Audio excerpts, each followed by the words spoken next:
kutukan bulan Januari masih berlaku di Arsenal? Kayaknya masih deh.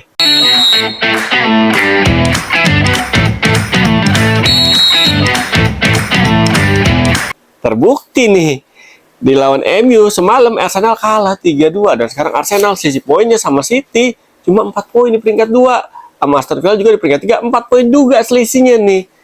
Emang si Arsenal sejak dilatih sama Arteta, ini Arsenal ketika ada di puncak klasmen pas bulan Januari ini performanya sering banget nih. Begini nih tuh kayak turunan flyover pancoran. Ya kalau kita mau lihat di pertandingan semalam ya, Arsenal lawan MU ini sebenarnya Arsenal udah mengeluarkan segala jurusnya. Segala potensi pemain yang ada di squad, di DSP-nya udah di otak-atik sama Arteta. Kesalahannya cuma satu sih menurut gua. Satu hal yang bikin Arsenal kemarin bisa kalah sama MU ya, ini Trossard dijadiin main inti. Karena apa ya, ketika Trossard masuk ke starting line up, ini kurang greget performanya. Trossard itu menurut gua lebih cocok menjadi super sub. Itu juga Hincapi juga gitu tuh di sisi mana tuh, sisi fullback kiri ya.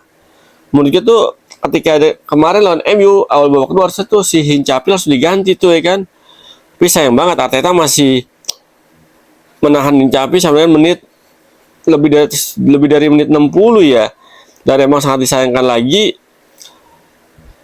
Calafiori nggak bisa main tuh semalam. Seandainya Calafiori semalam bisa aja tuh Arsenal menang sengaja lawan MU ya kan, tapi ya karena keterbatasan stok pemain di sisi fullback kiri ya, Arsenal harus apa namanya, harus menerima nasib kalah 3-2.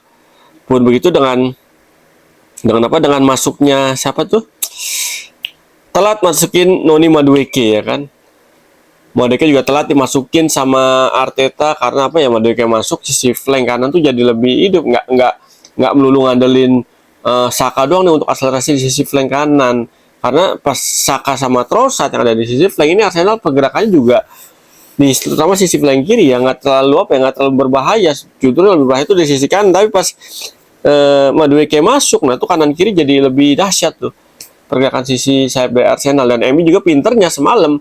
Ini emang sengaja nih kayaknya nih, bola biarin Arsenal menyerang dari sisi sayap ya kan. MU udah siap banget untuk mengantisipasi bola-bola crossing ataupun pergerakan Arsenal dari sisi flank baik kanan maupun kiri. Biarpun sisi flank Arsenal ya yang di sisi sama Saka ini sering banget ngerepotin pertahanan MU, tapi duo King Maguire sama Lucho ya kan, Luciano Martinez Lucho ya. Ini benar-benar apa namanya tuh, Lisandro Martinez benar-benar menjadi duo yang sangat kokoh ya. Biarpun gol pertama Arsenal ini akibat salah antisipasi dari Lucho ya. Lucho.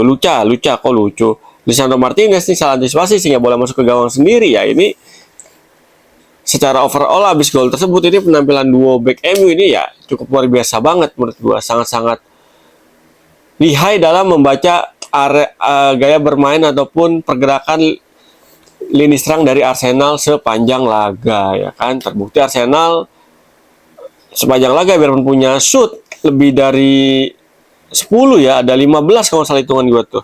Ada 15 tapi on target cuma 4, yang jadi gol cuma 2. Sementara MU punya 10 total shoot, on target 3, tiga-tiganya jadi gol.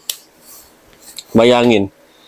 Ini artinya apa? MU 2 carry, main efektif dan dua pertandingan terakhir MU menjadi tim yang selalu mengalahkan tim-tim peringkat 2 besar nih kan. Minggu kemarin City dikalahin, sekarang Arsenal lah. Ini MU sekarang bercokol di peringkat 4. Selisih 12 poin sama Arsenal di peringkat 1. Makin menarik nih di Liga Inggris sekarang. Nah, menarik lagi di pertandingan semalam MU nih gaya bermainnya. Lagi di babak kedua tuh. Babak pertama nggak terlalu apa ya, intensitasnya masih nggak terlalu tinggi-tinggi banget. Tapi babak kedua MU jadi lebih berani untuk melakukan high pressing sampai dengan lini pertahanan Arsenal. Benar luar biasa banget sih menurut gue ya. Langkah kontra taktikal yang dibanding sama Michael Carrick kan untuk meredam agresivitas Arsenal dengan mainin bola naikin intensitas sama melakukan high pressing agak tinggi lagi tuh high press itu kan. Babak pertama kan masih cenderung MU high pressnya di lini pertahanan sendiri nih, di areanya sendiri. Tapi di babak kedua MU high pressingnya udah mulai sering masuk ke daerah seperti akhir pertahanan Arsenal. Nah ini bikin Arsenal ya rada-rada apa ya, rada-rada kurang di babak kedua menurut gua. Dan terbukti gol-gol MU, dua gol babak kedua ini berasal dari ya karena MU rajin high press melindungi pertahanan Arsenal, sehingga MU bisa manfaatin celah di detik akhir pertahanan Arsenal dengan melakukan shoot jarak jauh, dan dua-duanya berujung jadi gol, baik itu dari Dorgu ataupun dari Cunha. Ini kan ya dua-duanya benar-benar luar biasa banget nih. Skemanya, polanya, taktiknya gue yakin banget tuh udah dilatih banget tuh saat latihan sama Michael Carrick kan, sehingga terlihat ini pertahanan Arsenal bisa dibongkar dengan cara kayak begitu. Tapi satu nih semalam nih yang agak gue aneh ya, ketika handsball Harry Maguire kotak penalti kok tuh nggak dicek VAR ya. Padahal kan kalau kita lihat tuh bola langsung nyentuh tangan ya, secara kasat mata nih. Karena replaynya terlalu tegas kemarin tuh. Secara sekilas itu bola tendangan dari pemain Arsenal itu nyentuh tangan Harry Maguire secara langsung tuh, nggak nyentuh bagian tubuh lain dulu. Ini seharusnya dicek VAR dan seharusnya penalti sih itu menurut gua. Tapi ya yang lebih tahu wasit VAR. Tapi soalnya nggak ada tayang ulang VAR itu semalam ya kan pas kita nonton tuh. Kalau ada tayang ulangnya lebih oke sih menurut gue, lebih enak tuh untuk disimak bareng-bareng. Tapi ya apa boleh buat, wasit udah mutusin dan itu nggak dianggap sebagai handsball. Ya kekurangan Arsenal lagi menurut gue ya di pertandingan semalam ini, Arteta harus apa ya, harus punya cara baru di gaya permainan Arsenal nih ketika buntu ya kan, nggak melulu ngadelin sisi flank gitu. Kan gitu tuh Arteta, kalau di tengahnya udah mandek nih. Kemarin kan Merino udah main tuh, habis Merino main babak kedua gantiin Zubimendi ya kan, masih mentok juga udah tuh. Arteta terlalu ngadelin sayap. Kalau terlalu ngadelin main sayap, visi flank ya susah. Musuh ya gampangnya tinggal antisipasi bola-bola crossing ya. Kalau kita lihat semalam permainan MU, kelihatan kan MU udah gapak banget ibaratnya untuk memotong umpan-umpan crossing dari para pemain Arsenal tuh ya. Iya sih banyak yang berbahaya, tapi ya MU udah siap dengan kontra strategi pola permainan kayak gitu. Dan Arteta mesti lebih punya formula baru nih untuk meracik performa lini tengahnya ketika musuh bermain sangat-sangat rapi dalam bertahan, sangat intens dalam melakukan high pressing nih. Arteta mesti punya cara baru untuk mengelaborasi kemampuan pemainnya, terutama di sektor lini tengah nih. Karena dari segi komposisi main yang ada sekarang udah oke punya ya kan, tinggal pelatih ini ngacek kayak gimana nih.